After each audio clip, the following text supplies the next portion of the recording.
mis amigos? ¿Cómo estamos? ¿Todo bien? Bienvenidos a este streaming especial donde vamos a recorrer lo que es la historia de la educación de la política en Argentina.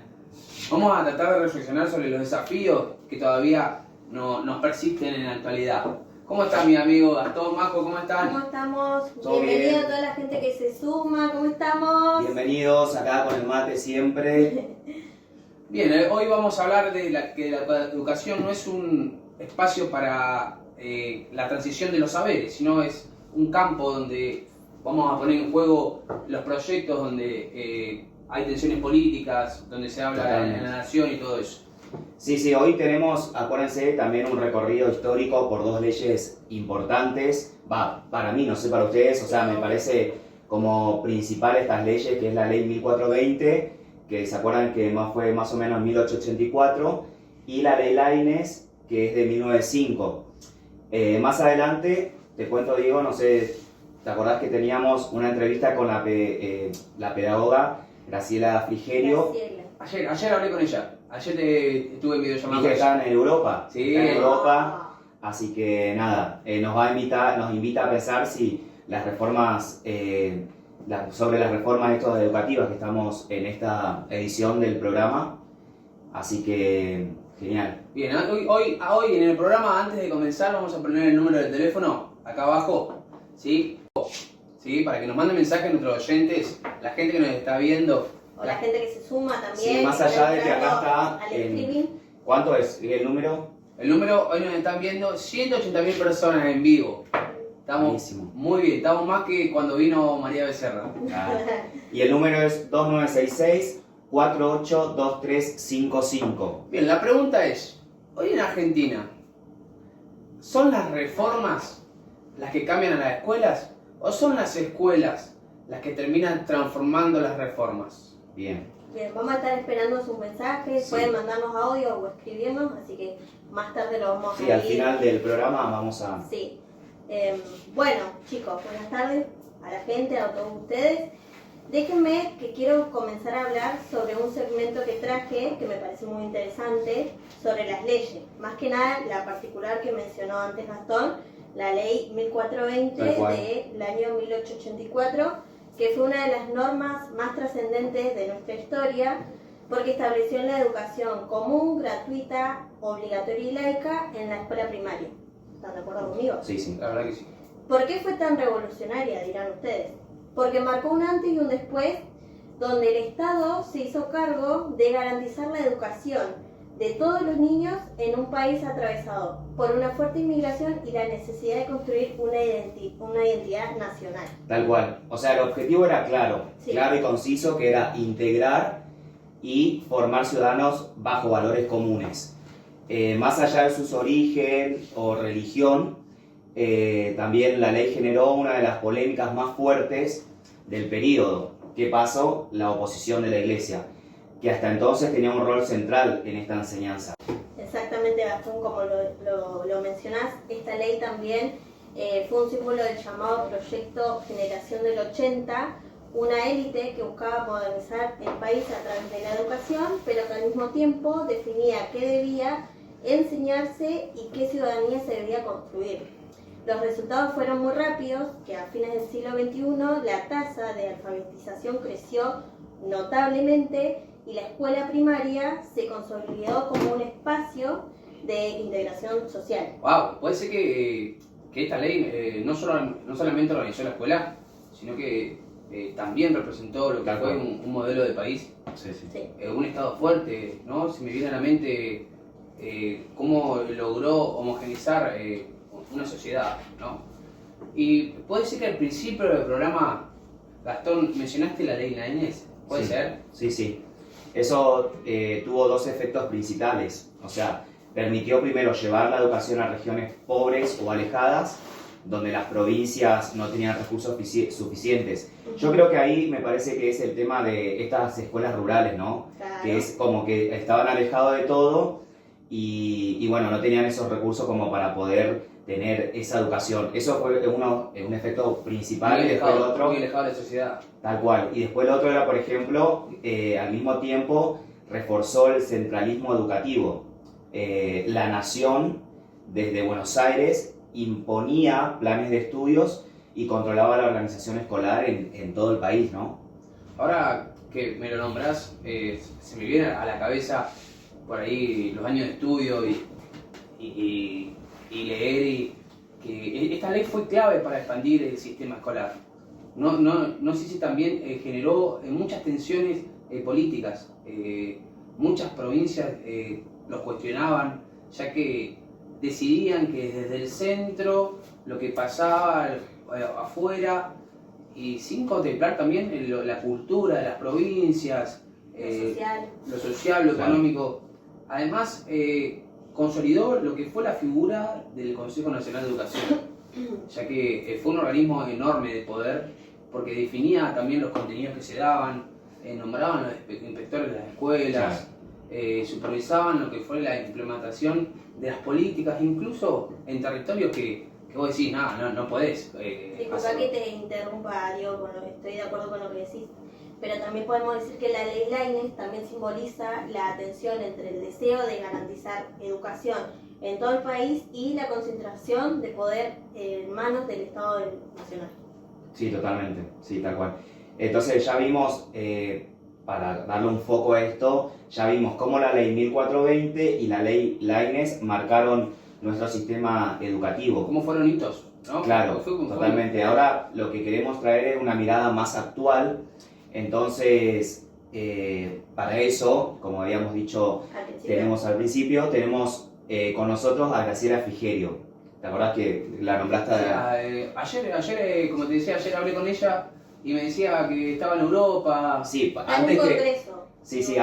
antes que nada vamos a decirle quién es Graciela Frigerio. O sea, vamos a darle el currículum de ella, que es una pedagoga argentina, doctora en educación y diplomada en estudios avanzados en ciencia de la educación con orientación en sociología.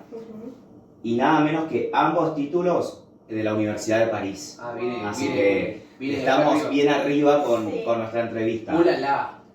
Así que... ¿Estamos en comunicación con ella? No sé si Sí, más allá queríamos agradecer también a ella por el tema, ahora con la diferencia de horario, viste que vieron que ahora en Europa es como mucho más tarde y ella se prestó, son como re 6 horas. piola, Son como 6 horas, sí, pero súper piola en estar ahora en se línea hizo con un tiempo nosotros. para nosotros. Para poder Tal estar cual. con nosotros. ayer hablaba con ella y me atreví a dejarle una pregunta, ¿no?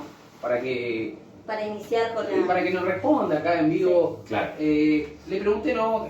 ¿Las reformas educativas reforman a las escuelas?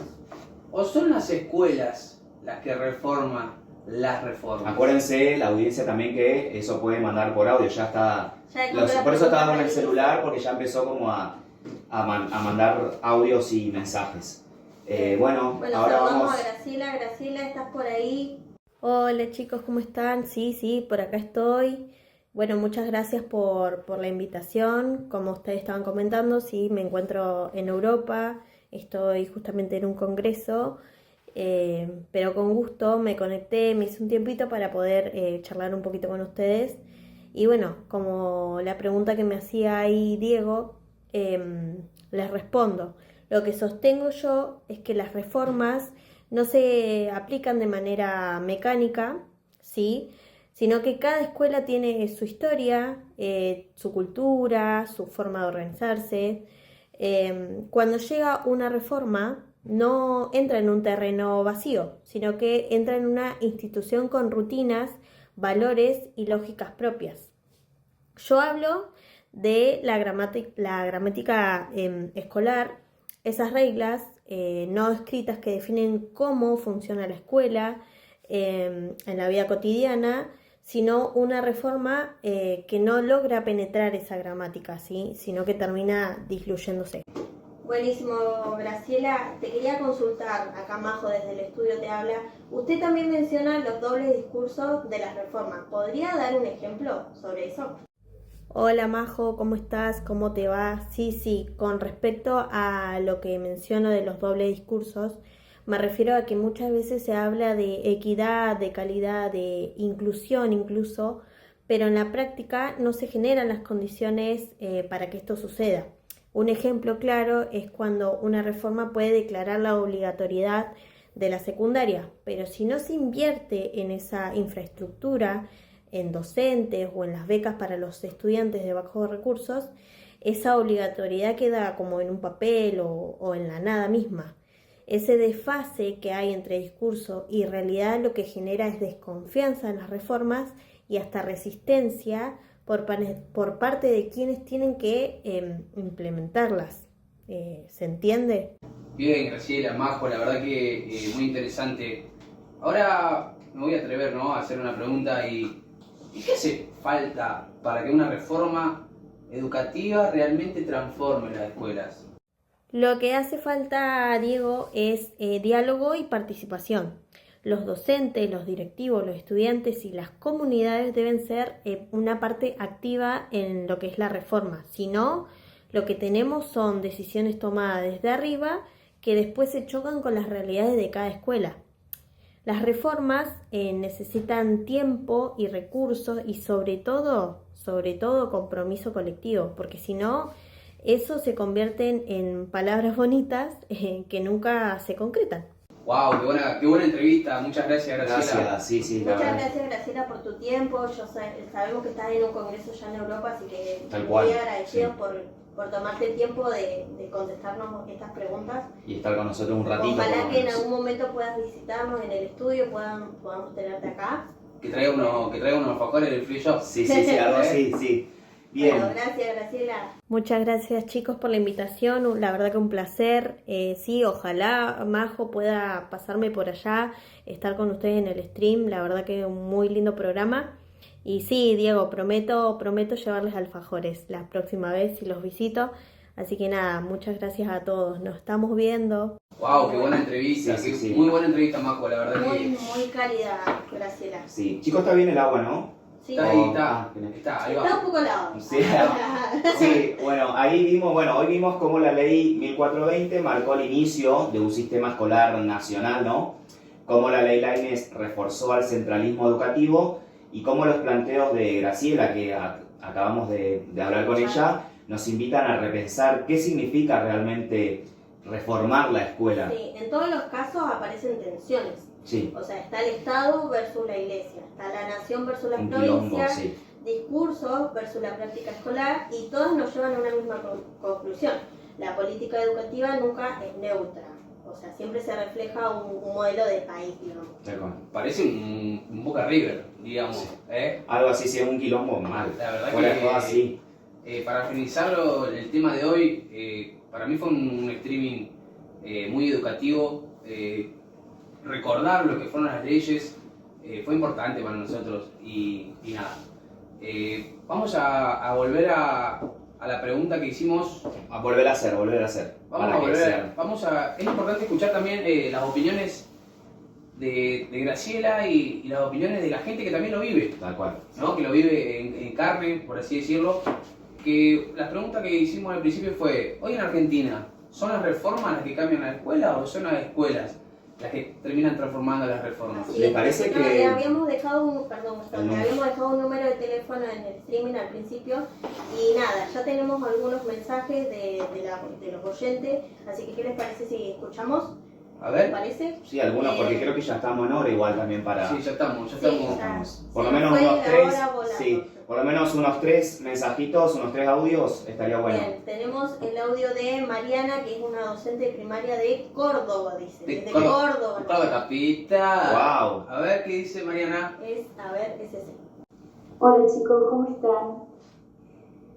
Yo opino que las reformas traen ideas nuevas, pero la escuela siempre las adapta a su realidad. Para mí las escuelas son las que terminan moldeando las reformas.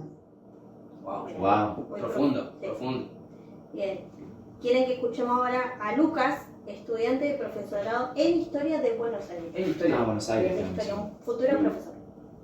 A ver. A ver, ¿qué nos dicen? Creo que las reformas cambian mucho las escuelas, pero si no vienen acompañadas de mitad de camino.